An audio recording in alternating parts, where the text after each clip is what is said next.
구독을 통해 매주 새로운 내용을 받아보세요. 위 종목들은 우리 시장이 대세 상승의 흐름 속으로 나아갈 적에 상승세의 가장 중심부에 놓일 수 있는 종목으로 다른 어떤 종목보다 관심을 갖고 지켜봐야 할 종목군이다. KB금융지주 50만원, 현대자동차 100만원이 넘어설 때까지 함께할 투자자의 모임. 현재 세계 주식시장에서는 전체 지수를 추세적인 상승세로 이끌어 나아갈 수 있는 두 개의 상승구도를 갖추고 기술주의 상승구도는 가동되고 있는 상태다. 애플을 중심으로 하는 기술주의 상승구도는 2012년 이후 상승구도를 가동시켜 21년 12월까지 130% 전후의 3번의 큰 장을 만들어낸 바 있다. 그리고 23년 1월 이후부터는 엔비디아를 앞세운 반전흐름을 만들어내면서 나스닥 시장은 반전흐름 또한 140%의 또 한 번의 큰 장을 만들어냈다. 주식시장이 대세 상승의 과정으로 전환되면 3번의 큰 장이 연결되어 나타나게 되어 있는데 기술주 상승구도는 3번의 큰 장을 만들어낸 것이다. 전체 지수를 대세 상승의 흐름으로 전환시키려고 할 경우 시장 내부에서 우선적으로 나타나는 움직임은 상승구도를 갖추려고 하는 움직임이다. 상승구도는 작은 상승에너지를 불어넣어주는 것만으로 강한 저항을 뚫고 추세적 상승 행보를 지속할 수 있는 조직력을 갖춘 상태를 의미한다. 상승구도의 골격을 갖추려면 상승구도를 가동시킬 수 있는 지배력을 가진 종목이 먼저 추세적인 상승 의지를 드러내는 모습이 필요하다. 상승구도를 가동시킬 수 있는 지배력을 갖고 있는 종목이 추세적 상승 의지를 드러내면 상승구도를 가동시킬 준비 과정은 완성된다. 2009년 3월 글로벌 금융위기를 타개하고자 발생한 유동성 장세에서 기술주 흐름을 이끌 수 있는 애플은 강력한 모습으로 추세적 상승 의지를 드러냈다.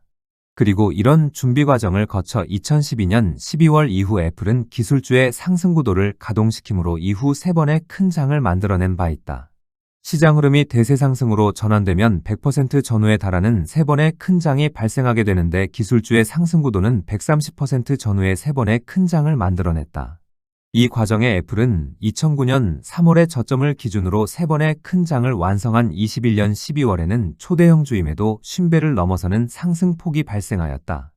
아주 강력한 추세적 행보를 보여준 경우 쌍봉 형태의 고점을 만들어내는데 23년 1월 이후 엔비디아를 앞세워 140%의 반전흐름을 만들어냈다. 23년 1월 출발한 반전흐름에서 나스닥 시장은 여러 차례 반전흐름을 마감할 수 있는 어려움이 있었지만 최근까지 반전흐름은 이어지고 있다. 반전흐름을 오래전 마감할 수 있었음에도 지금까지 이어지고 있는 이유에 대하여는 이미 여러 차례 설명을 드렸던 만큼 추가로 설명하지는 않겠다. 다만 작년 11월 이후 세 번째로 반전흐름을 마감하는 하락 압력이 작용하고 있는데 이번에는 버텨내지 못할 것 같다고 하였다. 현재 나스닥 시장에 장착된 기술주의 상승구도는 이미 130% 전후의 3번의 큰 장을 만들어냈고 140%를 넘어서는 반전흐름까지 만들어낸 상태다. 이번에 반전흐름을 마감하면 기술주의 상승구도는 주어진 역할을 모두 끝내고 2009년 3월 이후의 모든 상승 과정에 대한 부담을 덜어내게 될 것이다.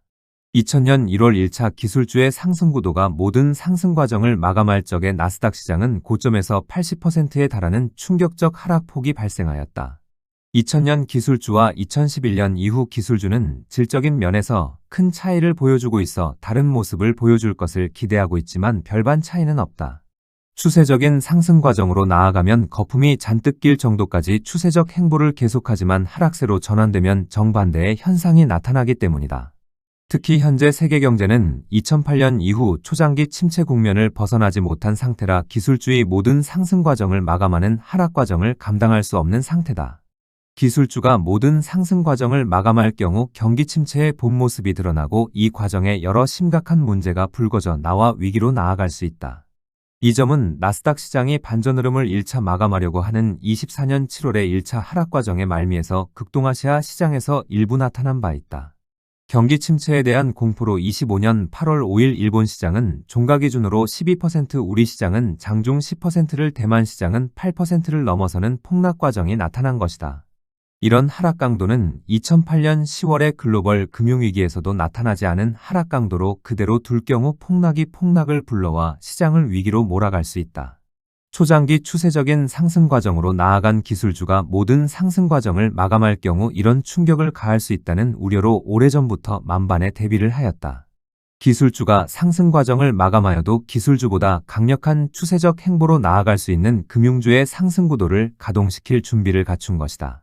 기술주는 특정 종목위주의 추세적 상승 행보를 보여주지만 금융주의 상승 구도는 시장 전반의 종목들과 세계 중요 국가 전반으로 상승세를 확산시킨다. 이런 특성으로 인하여 침체 국면에 놓인 세계 경제에 큰 힘을 실어주려고 할 경우 금융주를 상승세의 전면에 내세우게 되면 큰 효과를 볼 수 있다. 기술주가 모든 상승 과정을 마감하여도 금융주의 상승 구도를 가동시킬 경우 나스닥 시장은 고점에서 35% 전후의 하락폭에 그칠 가능성이 높다. 금융주의 상승 구도 가동에 따른 세계 경제의 본격적인 회복세에 힘입어 제한된 하락폭에 머물면서 새로운 추세적 상승 과정을 준비할 수 있는 것이다. 기술주의 경우 2009년 3월 이후의 모든 상승 과정에 대한 부담을 충분히 덜어내면 다시 새로운 추세적 상승 과정을 준비하게 될 것이다. 금융주의 상승 구도는 나스닥 시장이 2009년 3월의 유동성 장세를 포함할 경우 세 번째 큰 장을 출발시키던 2016년 2월 이후 처음으로 모습을 드러냈다. 통상 세 번째 큰 장이 들어서면 기술주 중심의 상승 구도가 모든 상승 과정을 마감할 수도 있어 이에 대한 대비를 한 것이다. 애플이 2009년 유동성 장세에서 추세적 상승 의지를 드러낸 것과 같이 2016년 2월 이후 금융주를 이끌 JP 모간 체이스가 추세적 상승 의지를 드러냈다. 바로 이 시기 우리 시장에서도 금융주의 흐름을 이끌 KB금융지주는 JP모간 체이스와 마찬가지로 처음으로 추세적 상승 의지를 드러낸 바 있다. 그런데 기술주의 추세적 상승 여력이 갈수록 커지면서 기술주는 2020년 3월 이후의 큰 장과 2023년 1월 이후의 반전 흐름까지 만들어냈다.